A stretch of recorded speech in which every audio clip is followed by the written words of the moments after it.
बिस्मिल्लाहिर्रहमानिर्रहीम।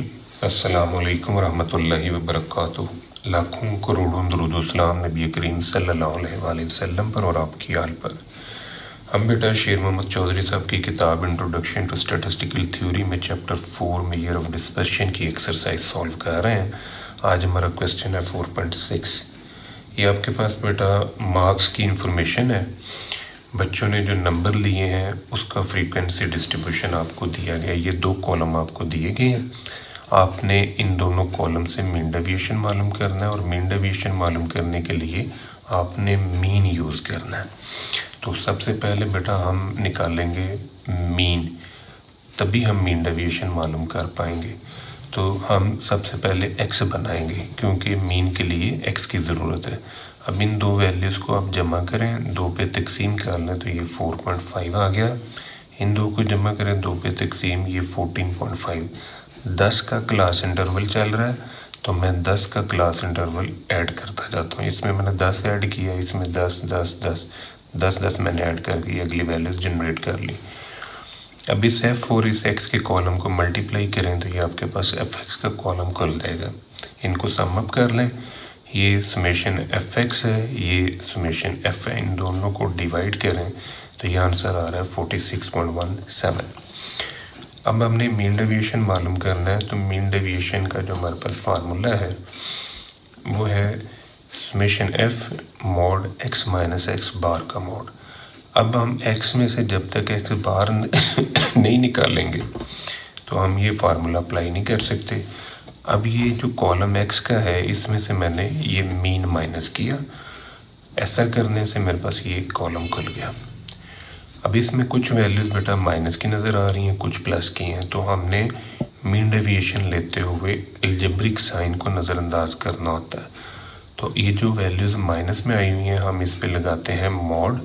मॉड लगने से ये तमाम वैल्यूज़ हैं ये प्लस की हो गई, तो ये कॉलम खुल गया। अब इस कॉलम को आपने इस एफ़ के कॉलम से मल्टीप्लाई करना है, ये कॉलम हमारे पास आ जाएगा।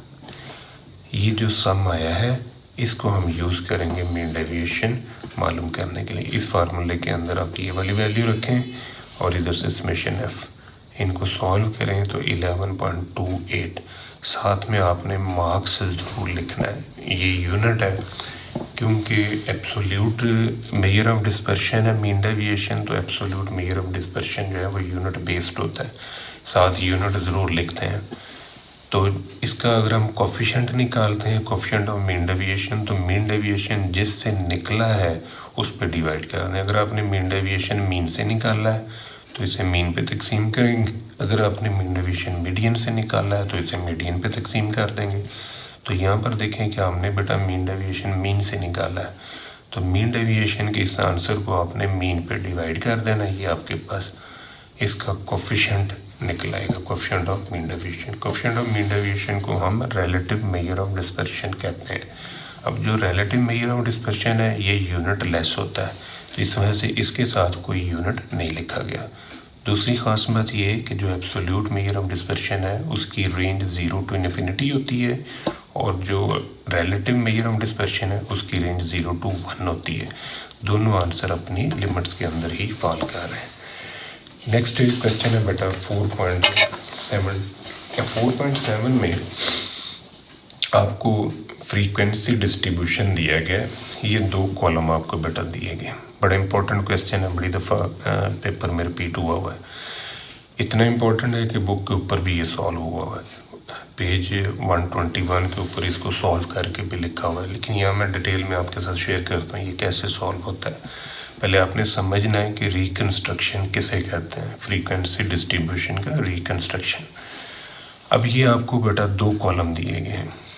इनमें आप नोटिस करें कि आपके पास एक क्लास जो है वो डबल हुई हुई है, यानी 5-5 का फ़र्क है। क्लास इंटरवल 5 का चल रहा है, लेकिन दो क्लासेस के अंदर आपको ये डबल क्लास करके दिया गया डाटा। यहाँ पर देखें ये क्लास डबल हुई हुई है, इसी तरह ये वाली क्लास जो है ये डबल हुई हुई है। तो आपने ये जो डबल क्लास हुई है इसको सिंगल में कन्वर्ट करना है। अब कन्वर्ट आप ऐसे करेंगे कि तमाम क्लासेस के अंदर जो है 5 का फ़र्क आ जाए। तो फिर आपने ये जो 26 फ्रीक्वेंसी है, ज़ाहिर है ये 2 क्लासेस की फ्रीक्वेंसी है, तो आपने ऊपर वाली क्लास और नीचे वाली क्लास यानी ये जो 2 बनेंगी इसमें से उन दोनों क्लासेस में इन 26 में से कितनी कितनी वैल्यूज आएंगी वो आपने यहाँ पर आइडेंटिफाई करना है। इसी तरह यहाँ पर जो क्लास डबल हुई है, ज़ाहिर है दोनों क्लासेस की कंबाइन फ्रीक्वेंसी है 14, तो उन 14 में ऊपर वाली क्लास में कितनी है, नीचे वाली में कितनी है, वो आपने आइडेंटिफाई करना है। इसको कहते हैं रिकन्स्ट्रक्शन ऑफ फ्रीक्वेंसी डिस्ट्रीब्यूशन। तो फर्स्ट ऑफ ऑल हम क्या करेंगे, हम इस डाटे से नई क्लासेस जनरेट करेंगे जिनमें 5 का फ़र्क होगा। आप नोट करेंगे ये क्लास जो है ना ये डबल हुई है, तो इसको मैंने ब्रेक करके लिखा 30 से 39, ये मैंने 2 क्लासेस बना ली हैं। इसका नाम मैंने, इसकी फ्रीक्वेंसी को मैंने F1 लिख ली है और इसकी फ्रीक्वेंसी को, क्योंकि इस पूरी क्लास में 26 थी तो 26 माइनस F1 मैंने लिख ली है। इसी तरह ये क्लास डबल हुई है तो इसको मैंने ये इस तरह ब्रेक किया हुआ है। ये ऊपर वाली क्लास की फ्रीक्वेंसी को मैंने F2 लिखा है और ये नीचे वाली जो है, ज़ाहिर है इसमें टोटल 14 है, तो 14 में से F2 आप निकाल लें, ये आ जाएगा। अब बेटा आपने इनमें से x बनाना है, इन 2 को जमा करें 2 पे तकसीम, ये x का कॉलम खुल जाएगा। इन 2 को जमा करें 2 पे तकसीम, x का कॉलम आ गया। इस f के कॉलम को और x के कॉलम को अब आपने मल्टीप्लाई करना है। ये वाला f का कॉलम लें और इधर से ये x का कॉलम, इन दोनों को आपस में मल्टीप्लाई कर लें, ये कॉलम खुल जाएगा। अब आपने इनको प्लस करना है, जिनके साथ f नहीं लिखा हुआ वो वैल्यूज इसमें प्लस हो जाएंगी।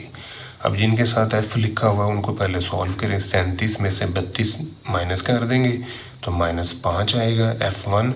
इसी तरह 62 में से 57 माइनस करेंगे तो ये माइनस F2 5 आ जाएगा। अब यहाँ से 5 कॉमन ले लें तो ये F1 प्लस F2 आ जाएगा। अब ये जो आपके पास कॉलम आया है ये समेशन Fx है,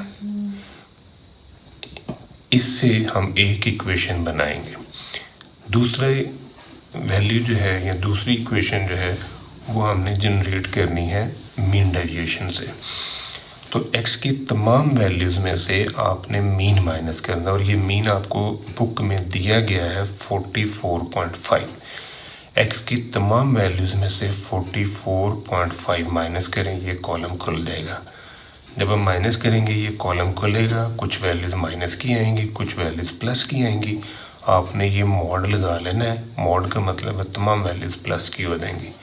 अब इस कॉलम को आपने इस फ्रीक्वेंसी के कॉलम से ज़रब देनी है, ये कॉलम आपके पास आ जाएगा।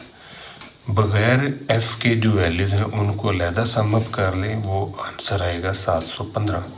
अब जिनके साथ f लिखा हुआ है इनको अलहदा प्लस कर लें। ये 12.5 में से 7.5 निकाल दें तो आंसर आएगा 5F1। इसी तरह 12.5 में से 17.5 माइनस करेंगे तो यहाँ पर आंसर आएगा -5F2।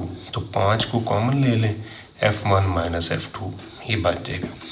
अब ये जो 2 कॉलम आपने बनाए हैं, एक ये और एक ये, इन दोनों को यूज़ करें और इक्वेशंस बिल्डअप करें।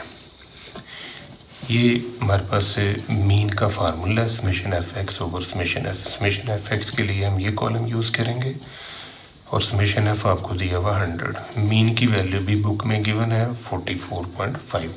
इसको इससे ज़रब दे दें। अब आपने क्या करना है, इस वैल्यू को उठा के इधर ले आए और ये वाली रकम उठा के इधर ले आए, तो ये इक्वेशन आ जाएगी। ये 5 पे तकसीम कर लें, 100 को 20 आ गया। ये पहली इक्वेशन आपके पास बन गई। सिमिलर पैटर्न मीन डेविएशन का आंसर आपको 7.15 दिया गया है, तो ये वाला कॉलम आपने ये बनाया हुआ है, इसका आंसर लिखें डिवाइड बाई 100। 100 को इससे मल्टीप्लाई कर लें, 715 आ गया।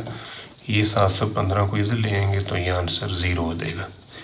5 पे 0/5 करें तो आंसर आपके पास 0 ही होगा। ये इक्वेशन दूसरी बन गई। अब इक्वेशन नंबर 1 और इक्वेशन नंबर 2 इनको आपने सॉल्व करना है, और सॉल्व करके तो आपने F1 और F2 लेना है। इक्वेशन 1 में से आप इक्वेशन 2 माइनस कर दें। ये इक्वेशन 1 है, इसमें से इक्वेशन 2 माइनस करें, सिंबल बदल दें।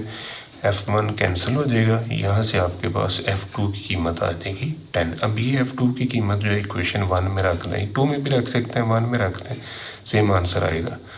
ये F2 जो आपने निकाला है इसे इक्वेशन 1 में पुटअप कर दें, तो ये उठा के ले आए 10 को, तो F1 की वैल्यू है। अब F1 की वैल्यू आई है 10, F2 भी आ गया 10।